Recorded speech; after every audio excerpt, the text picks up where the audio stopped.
ठाण्यात भाजप शिवसेना मतभेद पुन्हा उफाळले, गणेश नाईकांचा जनता दरबार। ठाण्यात भाजप आणि शिवसेनेतील अंतर्गत मतभेद पुन्हा एकदा समोर आले आहेत। उपमुख्यमंत्री एकनाथ शिंदे आणि वनमंत्री गणेश नाईक यांच्यात टीडीआर प्रकरणावरून आरोप प्रत्यारोप सुरू असतानाच आज गडकरी रंगायतन येथे गणेश नाईक यांचा जनता दरबार पार पडला। संजय गांधी राष्ट्रीय उद्यानाच्या जमिनीच्या मोबदल्यात दिल्या जाणाऱ्या टीडीआरवर नाईक यांनी प्रश्न उपस्थित करत, हा टीडीआर 2700 कोटींचा नव्हे तर सुमारे 4000 कोटींचा असल्याचा दावा केला। वापरच होणार नसलेल्या जागेसाठी ठाणेकरांवर आर्थिक भार का टाकायचा, असा सवाल त्यांनी केला। या प्रकरणी ठाणेकर आणि नवी मुंबईतील संस्था सर्वोच्च न्यायालयात जाणार असल्याचेही त्यांनी सांगितले। डेटा सेंटरसाठी मोठ्या प्रमाणात वीज, पाणी लागते तसेच ध्वनी प्रदूषणाचा प्रश्न निर्माण होतो। त्यामुळे डेटा सेंटरला आपला वैयक्तिक विरोध असल्याचेही नाईक यांनी स्पष्ट केले। दरम्यान, सोमवारी गडकरी रंगायतन येथे झालेल्या परिवहन विभागाच्या कार्यक्रमाला भाजपचा एकही नेता उपस्थित नसल्याबाबत विचारले असता, आपल्याला कार्यक्रमाचे निमंत्रणच नव्हते, अशी प्रतिक्रिया नाईक यांनी दिली। मान देऊन बोलावले असते तर नक्कीच गेलो असतो, असेही त्यांनी स्पष्ट केले। यामुळे महायुतीतील भाजप शिवसेना मतभेदांवर पुन्हा एकदा राजकीय चर्चेला उधाण आले आहे। बघा, बाब अशी आहे की हा जो टीडीआरचा घोटाळा झाला असं लोकांचं म्हणणं आहे, किंवा या लोकशाही न्यूजवर तर जोरदार चालली होती, तिथे फोटो माझा लावला होता, जसं की हा टीडीआर घोटाळा गणेश नाईकनेच केलाय। डायाभाई आणि कंपनी या लोकांनी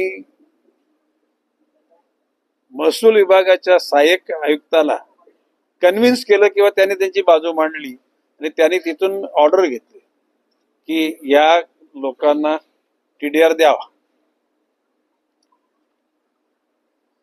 ती ऑर्डर महापालिकेच्या आयुक्तांपर्यंत पोहोचली, आयुक्तांनी त्याच्यावर लक्ष घातलं नाही आणि म्हणून ती डायाभाई आणि कंपनी, काही ठिकाणी डायाभाई आहे, काही ठिकाणी डायाभाई आणि कंपनी, म्हणजे थोडंसं कन्फ्युजन करण्याचा तो प्रकार आहे। जरा तुम्ही तपशील जरा अधिक तपासून घ्या। आणि मग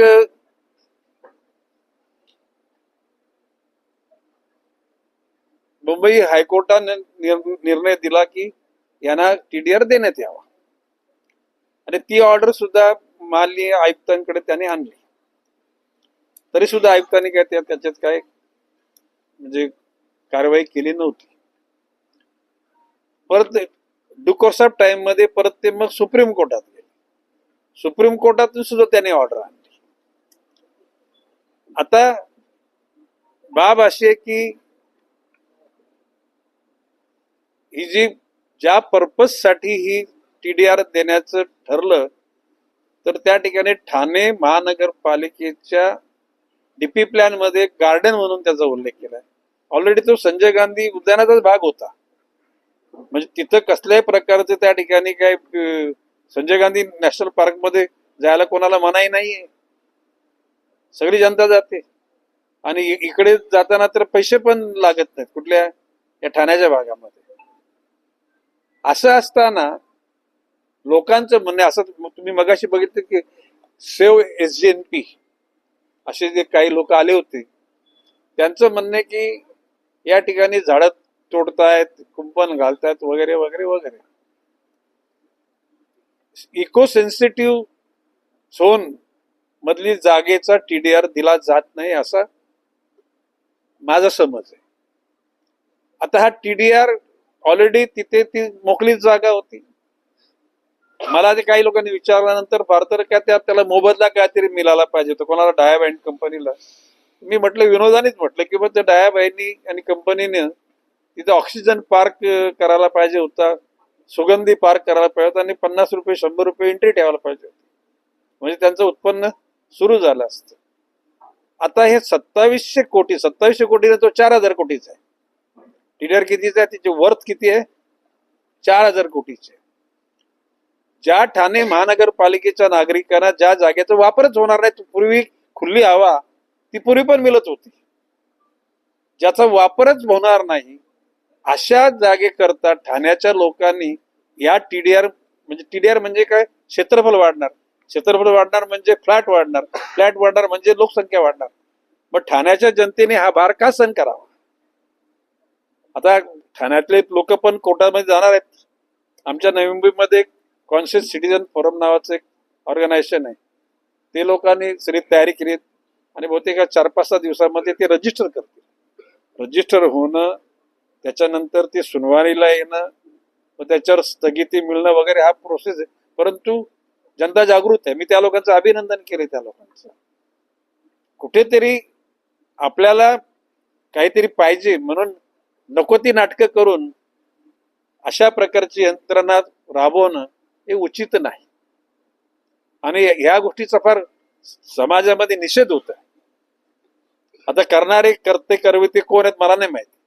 आता तुम्ही पत्रकार बांधव, तुम्ही जागृत आहात, तुम्ही शोधा आणि ज्याचं बिल असेल त्याला स्टिकर लावून टाका. पण मी या गोष्टीच्या विरोधात. आता त्या दिवशी म्हणजे लोकशाहीचे गणेश नायडू ना मालक, तर त्यांना कोणी संजू नायकांनीच फोन केला, अरे क्या साहेबांचे फोटो लावला आणि 2700 कोटी रुपयाचा TDR घोटाळा, तर त्याने ते बिचाऱ्यांनी बंद करायला लावलं. मला समाधान मिळालं, चालू ठेवा की गणेश नाईकने किती भ्रष्टाचार केला लोकांना समजू द्या, फोटो सहित चर्चा होऊ द्या. चर्चा झाल्याशिवाय या गोष्टीला न्याय मिळणार नाही.